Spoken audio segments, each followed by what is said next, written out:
Hello guys, welcome back to my YouTube channel EN learners. I आप सब अच्छे होंगे। तो चलिए गाइस, आज की क्लास को स्टार्ट करेंगे। तो आज है आपकी क्लास 5th, जो कि आपके यहाँ पर 7 बजे होती है। डेली 7 बजे आपको जीएस और जीके के पीवाईक्यू करा रहे हैं हम, जो कि आपके डी ट्रिपल एसबी से रिलेटेड है। आपके चाहे टीजीटी ओपीसीटी आपका किसी भी प्रकार से अगर आप डी ट्रिपल एसबी की तैयारी कर रहे हो तो ये क्लास जो है आपके लिए बहुत ही ज़्यादा हेल्पफुल रहने वाली है, क्योंकि हम यहाँ पर 20 के 20 क्वेश्चन बहुत ही कम टाइम में करेंगे। साथ ही साथ बताएंगे क्या आपको पढ़ना है क्या आपको नहीं पढ़ना। तो चलिए स्टार्ट करेंगे। आपका सबसे पहला क्वेश्चन आता है ज्योग्राफी का। ये आपका पूछा आपका एंटीगुआ और आपका यहाँ पर बारमूडा कहाँ स्थित है, कहाँ पर है? ऑस्ट्रेलिया, उत्तरी अमेरिका, दक्षिण चीन सागर या फिर आपका कैरिबियन अमेरिका। तो इसमें क्या हो जाएगा आपका आंसर? यहाँ पर डी आंसर बिल्कुल सही है। कैरिबियन अमेरिका में ही आपका एंटीगुआ और आपका बारमूडा स्थित है। इस चीज़ को याद रखना। इस प्रकार के क्वेश्चन आपके बनेंगे। तो देख लो, ज्योग्राफी के क्वेश्चन भी आएंगे, ठीक है। और आपके यहाँ पर लास्ट क्लास में पॉलिटी के भी 3-4 क्वेश्चन मिले आर्टिकल से रिलेटेड।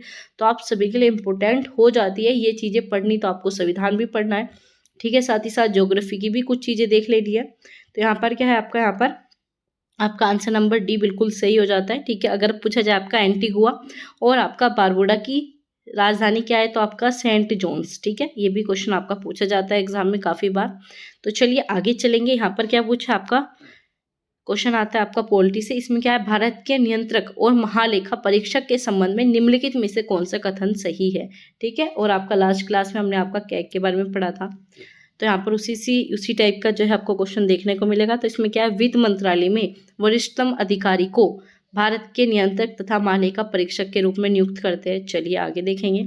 भारत के नियंत्रक और महालेखा परीक्षक को केवल, ठीक है, उसी तरह से उसी आधार पर पद से हटाया जाएगा जैसे सर्वोच्च न्यायालय के न्यायाधीश को। आगे देखेंगे। इसमें क्या है आपका, भारत के नियंत्रक तथा महालेखा परीक्षक की नियुक्ति भारत के प्रधानमंत्री द्वारा की जाती है। चलिए आगे है 4th आपका, भारत के नियंत्रक तथा महालेखा परीक्षक को भारत के मुख्य न्यायाधीश द्वारा नियुक्त किया जाता है, ठीक है। तो चलिए इन्होंने क्या पूछा था, इनमें से कौन सा कथन सही है। तो इसमें आपने यहाँ पर क्या देखा, एक तो कह रहा है कि प्रधानमंत्री द्वारा और दूसरा क्या कह रहे हैं, न्यायाधीश। तो ये दोनों ही ऑप्शन आपके गलत हो जाते हैं। क्या हो जाते हैं, दोनों ही ऑप्शन आपके गलत हो जाते हैं। तो इसका जो बिल्कुल सही है वो है आपका यहाँ पर बी। भारत के नियंत्रक तथा महालेखा परीक्षक को केवल उसी तरह से और उसी आधार पर पद से हटाया जाएगा जैसे कि सर्वोच्च न्यायालय के न्यायाधीश पर, ठीक है। आपको पद पर रखा भी इसी आधार पर जाएगा और हटाया भी इसी आधार पर, जैसे कि सर्वोच्च न्यायालय के न्यायाधीशों के साथ होता है।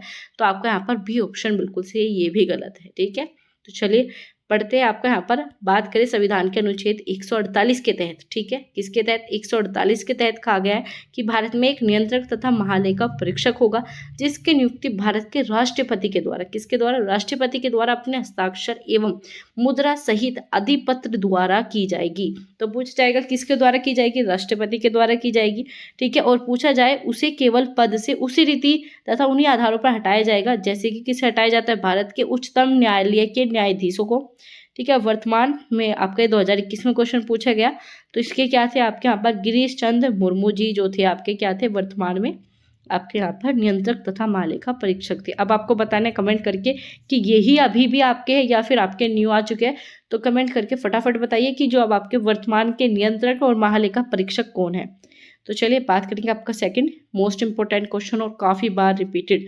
ऐसा नहीं है कि क्वेश्चन आपको 1-2 एग्जाम में देखने को मिलेगा, ये क्वेश्चन आपका फेवरेट है, पता नहीं कितनी बार पूछा जा चुका है। तो यहाँ पर क्या पूछा है, किसने आपका ग्रैंड ट्रक रोड, ठीक है, ग्रैंड ट्रक रोड जो है किसके निर्माण द्वारा बनाया गया, ठीक है। मोहम्मद बिन तुगलक, आपका अलाउद्दीन खिलजी, शेरशाह सूरी या फिर रजिया सुल्तान, ठीक है। आपका ये भी पूछा जाता है किसके द्वारा बनाया गया और कहाँ पर है, ठीक है। तो क्या आ जाएगा, शेरशाह सूरी, क्या जाएगा, शेरशाह सूरी, बिल्कुल ठीक है, सी ऑप्शन आपका। तो अगर पूछा जाए आपका ग्रैंड ट्रक रोड दक्षिण एशिया की सबसे पुरानी, याद रखना सबसे पुरानी और लंबी सड़कों में से एक है, ठीक है। सबसे पुरानी है, लंबी सड़क है, किसने बनवाया, शेरशाह सूरी ने अपने शासनकाल में।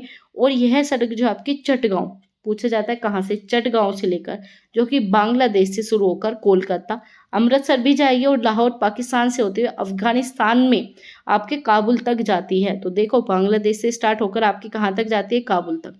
बांग्लादेश से स्टार्ट होकर काबुल तक, बीच में कोलकाता भी जाएगी, भारत में जो आपका अमृतसर है वहाँ पर भी, पंजाब भी मतलब, और आपका लाहौर पाकिस्तान भी। प्राचीन समय में इस सड़क को क्या कहा जाता था, सड़क ए आजम और आपका बादशाही सड़क के नाम से जाना जाता है। तो पूछा जाता है बादशाही सड़क किसके द्वारा बनवाई गई, सड़क आज़म क्या है, तो ये सारी चीज़ें याद रखना। और कितनी लंबी है आपका 2500 किलोमीटर। ठीक है, तो चलिए आगे चलेंगे। मोस्ट इंपोर्टेंट क्वेश्चन था। तो आपका पूछा है यूनिसेफ के द्वारा विश्व बाल दिवस कब मनाया जाता है। ठीक है, तो आपके दिवस से, डेज से रिलेटेड क्वेश्चन आएंगे। और डेज से रिलेटेड मैंने आपको इंपोर्टेंट थीम भी कराए 2023 की सभी, और डेज भी बताए, तो आप जाकर उन्हें देख सकते हो। तो यहाँ पर क्या है, विश्व बाल दिवस कब मनाया जाता है, 20 नवंबर, 27 अक्टूबर, 14 दिसंबर, या फिर आपका 14 नवंबर। तो 14 नवंबर में क्या मनाया जाता है, बाल दिवस, लेकिन इंडिया का। ठीक है, यहाँ पर क्या पूछा है, विश्व, तो क्या आ जाएगा 20 नवंबर। क्या आ जाएगा आपका यहाँ पर 20 नवंबर, बिल्कुल ठीक है। और याद रखना यूनिसेफ नहीं, ठीक है, यूनिसेफ के द्वारा ही विश्व बाल दिवस प्रतिवर्ष 20 नवंबर को मनाया जाता है। तो याद रखना इंडिया का क्या है 14 नवंबर। तो बस इसमें आप कह सकते हो कि आपको 6 ऐड करने हैं, 20 बन जाएगा। 20 नवंबर नवंबर में ही मनाया जाता है, एक 14 में, एक आपका 20 में। ठीक है, 14 में आप सभी को बताया, पर आपका यहाँ पर प्रधानमंत्री पंडित जवाहरलाल नेहरू के जन्म दिवस के रूप में मनाया जाता है। आगे चलेंगे, आपका यहाँ पर पूछा है पोएट्री श्रेणी में 2018 में आपका पुलित्जर पुरस्कार किसे दिया गया। ठीक है, अब आपका पूछा जाएगा 2023 में किसे गया, 2024 के पुरस्कार। तो ये क्वेश्चन आपका नहीं बनेगा, तो इसे हम नहीं पढ़ेंगे। तो चलिए आगे चलेंगे।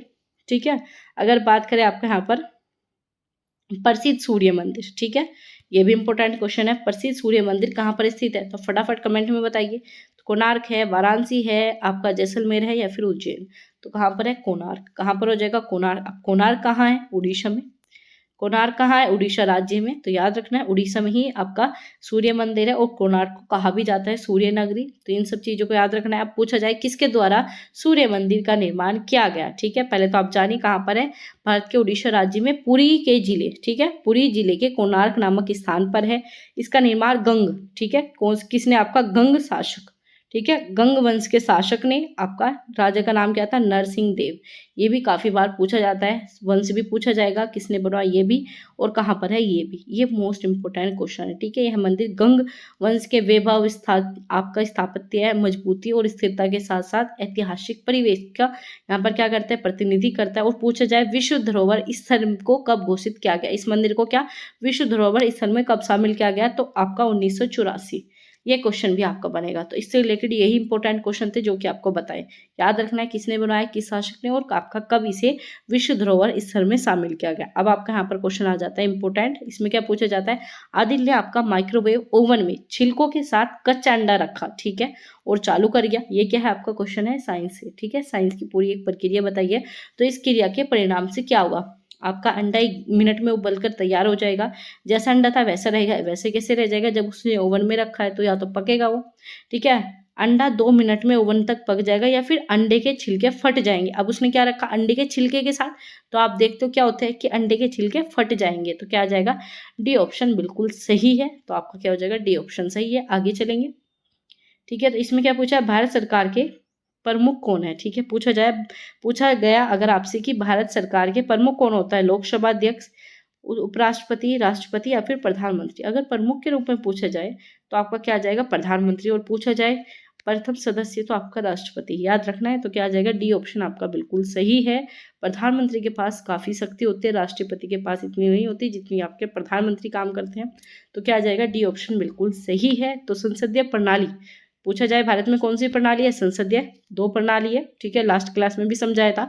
लोकतांत्रिक शासन व्यवस्था प्रणाली है जिसमें कार्यपालिका भी होती है, ठीक है, न्यायपालिका भी होगी, विधायिका भी होगी, जैसे लोकतांत्रिक वैधता या फिर विधायिका के माध्यम से प्राप्त की जाती है, विधायिका के प्रति उत्तरदायी होता है। संसद प्रणाली में प्रधानमंत्री देश की शासन व्यवस्था का प्रधान होता है। क्या, शासन व्यवस्था का प्रधान। लेकिन अगर पूछा जाए सर्वोच्च, ठीक है, संविधान के अनुसार सर्वोच्च प्रधान कौन होगा, तो आपका राष्ट्रपति हो जाएगा। प्रथम सदस्य कौन होगा, राष्ट्रपति हो जाएगा। तो ये सब आपकी चीज होगी, लेकिन बागडोर किसके हाथ में होती है, आपकी प्रधानमंत्री की।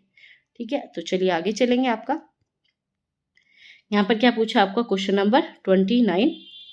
तो इसमें क्या है, आपका केंद्रीय जल आयोग के अनुसार बाढ़ से भारत में औसत खालिस्तान आपके मिलियन हेक्टेयर भूमि प्रभावित होती है।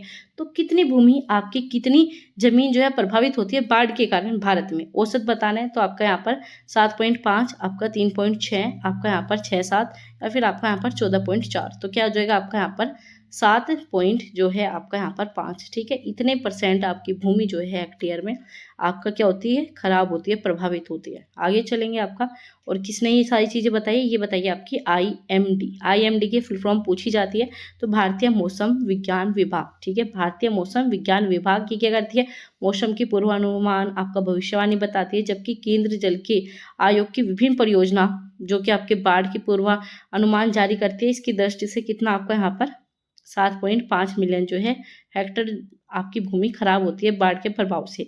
आगे बात करें आपका कांग्रेस अधिवेशन, तो अब आपको समझ में आ गया क्या इंपॉर्टेंट है, कांग्रेस अधिवेशन भी इंपॉर्टेंट है, ठीक है। बहुत ही ज़्यादा यहाँ से क्वेश्चन बनते हैं। एक बार कांग्रेस के अधिवेशन अच्छे से सीक्वेंस वाइज पढ़ लो, कभी दोबारा पढ़ने की आवश्यकता नहीं पड़ेगी। अगर आप कहोगे तो कांग्रेस अधिवेशन से रिलेटेड आपको अलग से क्लास प्रोवाइड करी जाएगी। तो पूछा है बेलग्राम, ठीक है, तो बहुत ही ज़्यादा फेमस हुआ था बेलग्राम 1924, याद रखना है 1924 में बेलग्राम का अधिवेशन के अध्यक्ष कौन थे आपके, मोहनदास करमचंद गांधी, ठीक है। मोहनदास करमचंद गांधी ने ही बेलगाम जो कि आपका 1924 में कांग्रेस के अधिवेशन की अध्यक्षता धारण की थी, ठीक है। तो क्या हो जाएगा, कौन सा पूछा जाए आपका यहाँ पर, आपका 39वां अधिवेशन था। 26 और 27 दिसंबर को 1924 बेलग्राम में आपका हुआ, और इसकी अध्यक्षता आपका महात्मा गांधी, ठीक है। और लोकमान्य बाल गंगाधर तिलक ने 1916 में किया था, लेकिन कहाँ पर, बेलग्राम में। और यहीं पर क्या की, होम रूल लीग, ठीक है। और इसमें कौन थी आपके यहाँ पर, आपकी बेसेंट भी इन्हीं के साथ थी, ठीक है। इन दोनों ने ही किसके आगे थी, होम रूल लीग की जो है स्थापना की थी। लेकिन पूछा जाए 1924 वाला आपका यहाँ पर गांधी जी ने, और 1916 वाला तिलक जी ने, इन दोनों में डिफरेंस याद रखना, क्योंकि यहाँ पर क्या बेलग्राम है, तो इस वजह से कंफ्यूजन हो जाता है। 24 वाला महात्मा जी और 16 वाला आपका तिलक। आगे बात करेंगे, यहाँ पर क्या पूछा है, मानवीय राहत और सामाजिक कार्य को करने के लिए, ठीक है, निम्नलिखित में से किसने रामकृष्ण मिशन की, तो बाकी सबको छोड़ो, बस इतना याद रखो, रामकृष्ण मिशन की स्थापना किसने की, आपका अरविंदो, बहन निवेदिता, या फिर शारदा देवी, या स्वामी विवेकानंद। अगर यहाँ पर दयानंद सरस्वती होता तो आप कंफ्यूज हो सकते थे, लेकिन कंफ्यूज बिल्कुल नहीं होना, कौन है, विवेकानंद, ठीक है। स्वामी विवेकानंद ने किसकी की है, रामकृष्ण परमहंस की स्थापना की थी, क्योंकि ये क्या थे, इनके गुरु थे, क्या मानते थे, इन्हें अपना गुरु मानते थे। तो याद रखना, रामकृष्ण परमहंस की शिक्षाओं की गहरी आस्था रखते थे, इसी कारण जो इन्होंने इसकी स्थापना की थी। आगे बात करें कब की थी, तो याद रख सकते हो 1847, ठीक है, 1897, ठीक है। आगे है आपका यहाँ पर, इसमें क्या पूछा गया है आपका, 1928 में आपका एमस्ट्रॉन्ग में अपना पहला ओलंपिक पदक जीतने वाली भारतीय हॉकी टीम के कप्तान कौन थे, ठीक है। इसके ऊपर तो आपने पूरी फिल्म भी देखी होगी। तो कौन थे आपके यहाँ पर, जय सिंह मुंडा, ठीक है, क्या थे, जयपाल सिंह मुंडा। इन्होंने क्या किया था, 1928 में पहली बार ओलंपिक स्वर्ण पदक जीता था भारत के लिए, और क्या थे, आपके भारतीय हॉकी टीम के कप्तान थे, ठीक है। तो क्या आ जाएगा आपका यहाँ पर, डी ऑप्शन बिल्कुल सही है, ओलंपिक में जीता, 1928 में जीता। आगे बात करेंगे आपका, पूछा जाए आपका यहाँ पर, भारतीय हॉकी आपका फेडरेशन आपका HF आपका IHF की स्थापना जो है 1925 में की गई, ठीक है, साल 1925 में हुई।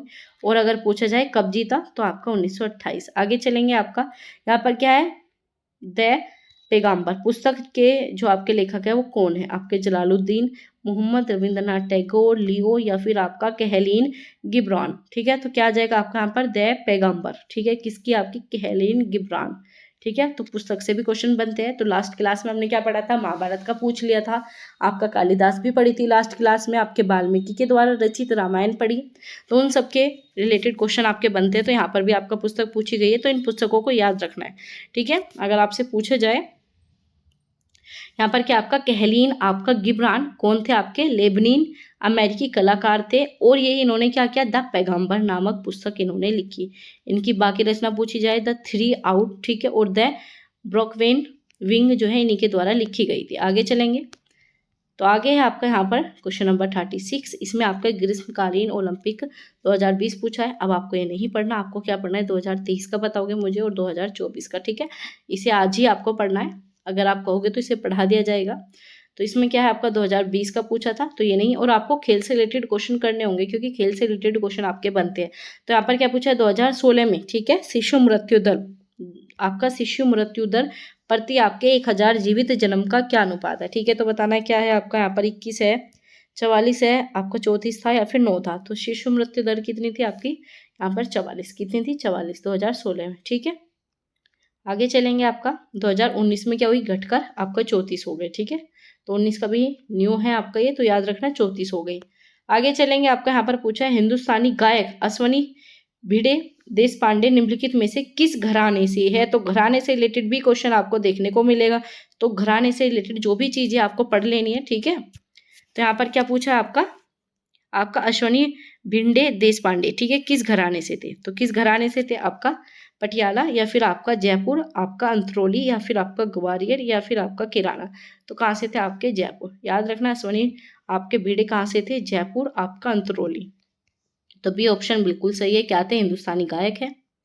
आगे चलेंगे, आपका अनुच्छेद आपको हर पेपर में देखने को मिलेगा। लास्ट क्लास में 43 किया, 45 भी देखा था हमने, तो ये सब जो है आपके अनुच्छेद आएंगे ही, तो आपको अनुच्छेद पढ़ लेने जो भी इंपॉर्टेंट अनुच्छेद है। तो यहाँ पर क्या अनुच्छेद आपका 75 की बात की गई है। इसमें आपका पूछा गया है कि इसके अनुसार जो है आपका मंत्रिपरिषद सामूहिक रूप से किसके लिए जिम्मेदार होता है। तो बस आपको ये बाकी सब छोड़ना है, बस याद रखना है अनुच्छेद आपका 75 में क्या कहा है, कितना है आपका 75 है, ठीक है। तो अनुच्छेद 75 में क्या कहा गया है, भारत के प्रधानमंत्री के बारे में, राष्ट्रपति के बारे में, लोक सदन, ठीक है, आपका लोकसभा हो गया, या सर्वोच्च न्यायालय, तो क्या हो जाएगा आपका लोकसभा, ठीक है। 75 किससे, लोकसभा से रिलेटेड है, ठीक है। तो बस इतना ही आपको बताना था। तो अगर बात करें आपका यहाँ पर राष्ट्रपति के द्वारा प्रधानमंत्री की नियुक्ति की जाएगी, और प्रधानमंत्री की सलाह पर राष्ट्रपति अन्य मंत्रियों की नियुक्ति करेगा, और सामूहिक रूप से लोगों का सदन मतलब लोकसभा के प्रति जिम्मेदार होगा, किसके, लोकसभा से रिलेटेड हो गया। अब बात करें आपका 77 में क्या कहा, कार्यों का संचालन होगा, ठीक है। अनुच्छेद 77 में क्या कहा, भारत सरकार जो है कार्यालयों का संचालन करेगी। और 78 में क्या है, राष्ट्रपति को जानकारी देने के लिए प्रधानमंत्री के कर्तव्य के बारे में उल्लेखित किया गया। तो आपका 78 किससे हो गया, प्रधानमंत्री के कर्तव्य से रिलेटेड हो गया। तो चलिए आगे चलते हैं। तो यहाँ पर क्या दिया, निम्नलिखित में से किसको, आपका पेप्सिको के भारतीय मुख्य अधिकारी, जो कि आपका नंबर 2018 का, तो ये तो छोड़ो, ये आपका नहीं पूछा जाएगा। तो चलिए आगे चलेंगे, ठीक है। इसमें क्या है आपका पूछा जाए 2019, ठीक है, 2019 का आपका पूछा जा सकता है। आपका 26 फरवरी 2019 में इंदिरा न्यूनी प्रमुख ऑनलाइन रिटेल कंपनी अमेजन के बोर्ड ऑफ डायरेक्टर में शामिल हो रही, और इंदिरा न्यूनी याद रखना है अमेजोन के बोर्ड ऑफ डायरेक्टर में शामिल होने वाली दूसरी अश्वेत महिला है। तो पूछा जाए दूसरी अश्वेत महिला कौन सी है आपके यहाँ पर, आपकी हो जाएगी इंदिरा न्यूनी, ठीक है। इंदिरा न्यूनी से क्वेश्चन बनेगा। और कब आपकी हुई, 2019 में शामिल हुई, कहाँ पर, अमेजन, जो आपका अमेजोन है इसके बोर्ड ऑफ डायरेक्टर्स में शामिल हुई है। आगे चलेंगे, आपका यहाँ पर पूछा है 2018 में मरणोपरांत जो है दादा भाई साहब फाल्के का जो पुरस्कार है किसे दिया गया, आपका विनोद खन्ना, ठीक है। विनोद खन्ना को क्या मिला, आपका मरणोपरांत जो है दादा साहब फाल्के पुरस्कार से नवाजा गया था। आगे चलेंगे, आपका यहाँ पर पूछा जाए 2021 में, ठीक है, अगर पूछा जाए 51वां, ठीक है, 51वां दादा साहब फाल्के, ये आपका इंपॉर्टेंट है। 3 मई को 2021 में अभिनेता आपका रजनीकांत को उनके भारतीय सिनेमा में विशेष योगदान के लिए दिया गया, ठीक है। और पाने वाले दक्षिणी भारतीय में ये 12वें थे, कौन थे, 12वें थे। और मिला कौन सा आपका 51वां, ठीक है, कौन सा पुरस्कार मिला, 51वां दादा साहब फाल्के रजनीकांत को। आगे बात करेंगे, आपका 2016 में प्रति व्यक्ति आय, ये नहीं पूछा जाएगा, 2023 की याद कर लो, और 2024 का देख लेना, ठीक है, ये आपके बनेंगे। तो ये हमने आपके 20 क्वेश्चन कंप्लीट कर चुके हैं, ठीक है। और ये 20 ही क्वेश्चन आपके एग्जाम में आते हैं। बात करें अगर हम जीके और जीएस और आपके जीके के पोर्शन की, तो आपको कितने क्वेश्चन देखने को मिलते हैं, 20। और आपका टारगेट होना चाहिए कि आपके 18 या फिर आप कह सकते हो 16, 18 और 16 के बीच में आपको क्वेश्चन सही करने, क्योंकि अगर आप इतना ही टारगेट लेकर चलोगे तो ही ठीक है, क्योंकि आप अगर 20 के 20 क्वेश्चन करोगे नेगेटिव मार्किंग है, तो जो चीज़ आती होगी वो भी कट जाएगी। और जो हमने आपका हिंदी का टारगेट रखा था वो क्या रखा था, 18 और 19, क्योंकि हिंदी हमने इतने अच्छी तरीके से कराई है कि आपके 18 और 19 आ जाएंगे। अगर अभी तक आपने PYQ की क्लासेस नहीं देखी तो जाकर चेक कर लेना। तो चलिए मिलेंगे अब आपसे अगली क्लास में। 8 बजे आपकी हिंदी की क्लासेस होती है कॉन्सेप्ट वाइज, तो जरूर जाकर देख लेना। क्लास कैसी लगी कमेंट करके बताना। और अगर आप सिलेक्शन चाहते हो तो अभी चैनल को सब्सक्राइब कर लीजिए और बेल आइकन को ऑन रखो और अपने सभी दोस्तों के साथ शेयर कर दो। इस बार जो आपको अपना सिलेक्शन लेना है तो फटाफट शेयर कीजिए, लाइक कीजिए और चैनल को सब्सक्राइब कीजिए। तो चलिए मिलेंगे आपसे अगली क्लास में।